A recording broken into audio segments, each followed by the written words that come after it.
শুনলাম আজকের দিনে মিষ্টান্নের রেসিপি দিলে নাকি ভাগ্য ফেরে ভাইরাল হয়ে যাওয়ার সম্ভাবনা আছে। তো আমি এমন একটা মানুষ যে মিষ্টান্ন বলতে কিছুই পারি না, আর ইচ্ছাও করে না, খাইও না। তো কোনো একটা ভীমরতিতে আমি এই হালুয়া রেসিপিটা বানিয়েছিলাম, কারণ বাসাতে সব উপকরণ ছিল। এটা হচ্ছে ইন্ডিয়াতে এটাকে বলে খারা প্রসাদ, সঠিক বাংলায় শুদ্ধ বাংলায় আটার, আটা না কি বলে এটা, আটার হালুয়া। হ্যাঁ, আটার হালুয়া।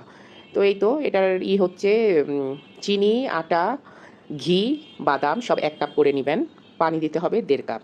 এই রেশিওতে করতে হবে। প্রথমে ঘিয়ে সব নাটস, কিশমিশ যা যা আছে দিয়ে সুন্দর মতো ভেজে নেবেন। তারপরে আটাটা দিয়ে আটাটা আরও ভেজে কাঁচা গন্ধটা দূর করে নিতে হবে।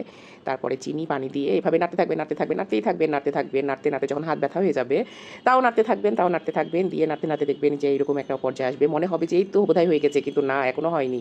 যখন এটা আরও নাড়তে নাড়তে নাড়তে নাড়তে তেলগুলো মানে ঘিগুলো আবার এই আটা থেকে সেপারেট হয়ে আসবে, তখন বুঝবেন যে আপনার এই হালুয়াটা রেডি হয়ে গেছে।